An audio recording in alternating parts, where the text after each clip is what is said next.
আসসালামু আলাইকুম। তো আজকে আমরা যে টপিকটা দেখব সেটা খুবই ইন্টারেস্টিং একটা টপিক।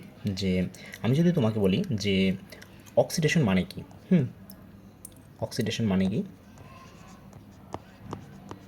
অক্সিডেশন মানে তুমি জানো যে কোনো একটা কম্পাউন্ড বা এলিমেন্ট তার ইলেকট্রন হারায়, সে ইলেকট্রন দেয়।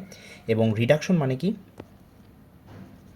রিডাকশন মানে যে কোনো একটা এলিমেন্ট বা কম্পাউন্ড ইলেকট্রন পায়, ও হলো ইলেকট্রন ত্যাগ করে, দেয়, এবং ও হলো ইলেকট্রন গ্রহণ করে। এবং এই দুইটা সাইমultaneously হয়, মানে তাৎক্ষণিক, মানে যুগপৎভাবে হয়, যে ও যে ইলেকট্রনটা দিবে সেই ইলেকট্রনটাই ও এখানে রিসিভ করবে। তো এইটা জানি আমরা জেনারেল কেমিস্ট্রিতে। হুম এটা জানি আমি জেনারেল কেমিস্ট্রিতে। বাট আমি যদি তোমাকে অর্গানিক কেমিস্ট্রির কথা বলি, যে অর্গানিক কেমিস্ট্রিতে কী হয়। অর্গানিক কেমিস্ট্রিকে দেখছো কোনো ইলেকট্রন আদান প্রদান, এটা বোঝা যায় ওইভাবে সুন্দরভাবে। তো অর্গানিক কেমিস্ট্রিতে কী হয় আমি যদি তোমাকে একটু বলি, যে অর্গানিক কেমিস্ট্রিতে তোমার অর্গানিকে কী হয়, যে আমি অক্সিডেশন মানে কি বুঝি। অক্সিডেশন মানে বুঝি আমি যে কার্বনের সাথে, হুম এখানে যদি কার্বন থাকে, এই কার্বনের সাথে তোমার কার্বনের থেকে অধিক তড়িৎ ঋণাত্মক কোনো একটা এলিমেন্ট যদি কার্বনের সাথে বন্ড করে, কার্বনের সাথে যদি অধিক তড়িৎ ঋণাত্মক কোনো একটা এলিমেন্ট যদি বন্ড করে, হুম তো তাহলে যে ধরো অধিক তড়িৎ ঋণাত্মক কী হতে পারে, নাইট্রোজেন হতে পারে, অক্সিজেন হতে পারে, ইটিসি। তো এইগুলো যদি কার্বনের সাথে বন্ড করে তাহলে তাকে আমি বলি অক্সিডেশন। এখন অক্সিডেশন মানে অক্সিডেশন কেন হলো? কারণ এই যে কার্বন এবং যদি অক্সিজেন ধরি, তাহলে আমরা জানি অক্সিজেনের 3.5 এবং অক্সিজেনের কার্বনের 2.1 ইলেকট্রোনেগেটিভিটি। তো দেখা যায় কি এই বন্ডের ইলেকট্রনটা কার্বন থেকে চলে যাইতেছে, মানে কার্বন থেকে দূরে সরে যাইতেছে, মানে মাঝখানে থাকার কথা, বাট ইলেকট্রনটা দেখা যায় এখানে চলে গেছে ডিউ টু ইলেকট্রোনেগেটিভিটি। এটা হয়ে যায় তখন ডেল্টা মাইনাস, এটা হয়ে যায় তখন ডেল্টা প্লাস। তো এইভাবে করে অর্গানিকে আসলে অক্সিডেশন ঘটে। বা তুমি অন্যটা বলতে পারো যে কার্বন এবং হাইড্রোজেন এই বন্ড কমতে থাকা, যে decrease of carbon hydrogen bond যদি যত কমতে থাকবে তত আমার অক্সিডেশনের দিকে যাইতে থাকবে। তো দেখো এইখান থেকে কার্বনের ইলেকট্রোনেগেটিভিটি বেশি, হাইড্রোজেনের 2 আর কার্বনের 2.5। তো দেখা যায় কি যে হাইড্রোজেনের এই বন্ডটা যখন চলে যায়, মানে বন্ড ভেঙে যায়, এখানে নতুন একটা এলিমেন্ট আসে অক্সিজেন অথবা নাইট্রোজেন, তখন এই কার্বনের বন্ডের ইলেকট্রনটা ওইদিকে চলে যায়, যার কারণে তোমার এখানে অক্সিডেশন ঘটে। আচ্ছা, তো অক্সিডেশন মানে কি? যে ইনক্রিজ অফ কার্বন, বা তোমার এই যে যেই যৌগগুলো যেগুলো তোমার কার্বনের থেকে তোমার বেশি ইলেকট্রোনেগেটিভ, বা বলতে পারো যে এটাকে আলাদাভাবে বলতে পারো যে কার্বন হ্যাটারো অ্যাটম।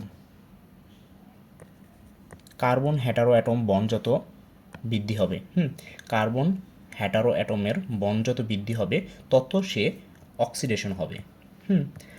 আর কার্বন হাইড্রোজেন বন্ড যত ডিক্রিজ হবে তত সে অক্সিডেশন হবে। এইটা হলো মানে আমাদের অর্গানিকে অক্সিডেশন বোঝায়। আর রিডাকশন বোঝায় কি? অর্গানিক কেমিস্ট্রিতে রিডাকশন বলতে কী বোঝায়? রিডাকশন বলতে বোঝায় যে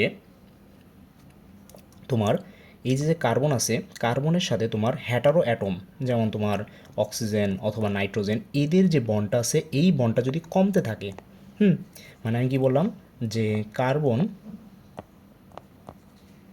কার্বন এবং হ্যাটারো অ্যাটম, এদের বন্ড যত কমতে থাকবে তত তোমার রিডাকশন হবে। বা অন্যভাবে বলতে পারো যে কার্বন এবং হাইড্রোজেনের বন্ড সংখ্যা যত বাড়বে তত সে রিডাকশনের দিকে যাবে। তো এইটা হলো তোমার অর্গানিক কেমিস্ট্রিতে আমরা এইভাবে বুঝি যে হ্যাঁ এটা রিডাকশন হয়েছে, বা হ্যাঁ এটার অক্সিডেশন হয়েছে। তো আমি যদি একটা উদাহরণ দিয়ে বুঝাই তাহলে আরও সুন্দরভাবে বোঝা যায়। যে দেখো যে মিথেন, মিথেন, CH8H, তো এটা আমাদের মিথেন। এখন এখানে দেখো যে কার্বনের 4টা বন্ড করছে হাইড্রোজেনের সাথে, তাহলে আমি বলতেই পারি যে এইখানে মিথেন হলো তোমার যে এখানে মিথেন আছে সবচেয়ে রিডিউসড ফর্মে। সবচেয়ে রিডিউস মানে মিথেন এখানে কার্বনটা আছে সবচেয়ে রিডিউস ফর্মে। তো এখানে সবগুলোই কার্বনের সাথে হাইড্রোজেন বন্ড, এখানে কোনো হ্যাটারো অ্যাটম কোনো বন্ড নাই।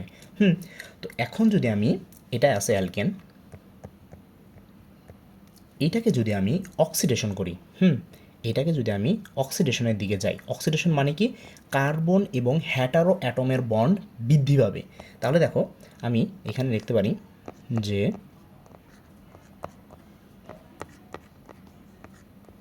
এইটা যদি আমার হয়, দেখো এখানে কি হয়েছে, একটা আমার এখান থেকে একটা হাইড্রোজেন ইমিট হয়ে একটা ওইচ গ্রুপ চলে আসছে এবং যেইখানে কার্বনের সাথে আমার এখানে কার্বনের সাথে অক্সিজেনের বন্ড হয়েছে। মানে হ্যাটারো অ্যাটম বন্ড বৃদ্ধি পাইছে। তার মানে এটা এই যে প্রসেসটা গেল, এই প্রসেসটা আমরা বলতে পারি অক্সিডেশন হয়েছে। তো আমি লিখতে পারি যে এটা হলো আমার কি হলো, অ্যালকোহল। এটা হলো আমার অ্যালকোহল। দেন তুমি যদি এইটাকে আবার অক্সিডেশন করো, তাহলে তুমি কি পাবা, তাহলে তুমি পাবা C double bond H H, যেইটা আমার একটা অ্যালডিহাইড। এবং এইখানে দেখো কি হয়েছে, এই যে এখানে যে হাইড্রোজেনটা ছিল এই হাইড্রোজেনটা ইমিট হয়ে কার্বনের সাথে দুইটা বন্ড হয়েছে। কার্বনের সাথে দুইটা বন্ড হয়েছে। তো এইটা তাহলে আমি বলতে পারি যে আমার যে প্রসিডিউরটা গেল অ্যালকোহল থেকে অ্যালডিহাইডের দিকে, সেটাকে আমি বলতে পারি একটা অক্সিডেশন। দেন আমি যদি আবার এই অ্যালডিহাইডকে যদি আমি আবার অক্সিডেশন করি, তাহলে দেখা যায় কি এখানে সি এইচ ডাবল বন্ড ও, আর এইখানে একটা ওইচ গ্রুপ চলে আসে, যেইটা আমার একটা অ্যাসিড। এখন দেখতেই পারতেছো এইখানে আবার একটা অক্সিজেন চলে আসছে, হ্যাটারোটম চলে আসছে। তো তখন এটাকে বলি আমি এই যে প্রসিডিউরটা, এই প্রসিডিউরটা একটা অক্সিডেশন প্রসিডিউর। দেন তুমি যদি এটাকে আবার অক্সিডেশন করো, তাহলে তুমি কি পাবা, তখন তুমি ফুললি হ্যাটারো অ্যাটমিক একটা বন্ড পাবা, যৌগ পাবা, যেটা আমার কার্বন ডাইঅক্সাইড। দেখো এখানে কোনো হাইড্রোজেনের অস্তিত্ব নাই, তখন এটাকে আমরা বলি যে এটাও একটা অক্সিডেশন প্রসেস। তো এখন যদি আমি রিভার্সের কথা চিন্তা করি, যে দেখো আমি যদি রিভার্সটা দেখাই, এইখান থেকে এই প্রসিডিউরে কী হয়েছে, দেখো এখানে সবগুলো ছিল অক্সিজেন, বাট এইখানে এসে তোমার হাইড্রোজেনের সাথে বন্ড হয়ে গেছে। তার মানে এটা বলতে পারি আমি এটা রিডাকশন। দেন আবার দেখো এইখান থেকে এইখানে গেছে, এটাকে আমরা বলতে পারি রিডাকশন। কেন রিডাকশন বলতে পারি, যে দেখো এখান থেকে এই অক্সিজেন বন্ডটা চলে গেছে। দেন আমি যদি এইখান থেকে এইদিকে আসি, এটা আমার একটা রিডাকশন। এটা আমার একটা রিডাকশন। দেখো এখান থেকে অক্সিজেনের একটা বন্ড আছে এখানে, বাট এখানে দুইটা বন্ড আছে, তার মানে একটা বন্ড ভেঙে গেছে, যার কারণে এটাও আমার একটা রিডাকশন হয়েছে, যেহেতু তোমার কার্বন হ্যাটারো অ্যাটমের বন্ড ডিক্রিজ হয়েছে। দেন তুমি যদি এটাকে আবার এই প্রসিডিউরে আনো, তাহলে দেখো এখানে সবগুলোই তোমার কার্বন এবং হাইড্রোজেনের বন্ড, তার মানে এটা সবচেয়ে রিডিউসড ফর্ম এবং এইটা সবচেয়ে অক্সিডাইজড ফর্ম। তো এইভাবে করে আমরা অর্গানিক কেমিস্ট্রিতে তোমার অক্সিডেশন রিডাকশনকে আইডেন্টিফাই করি।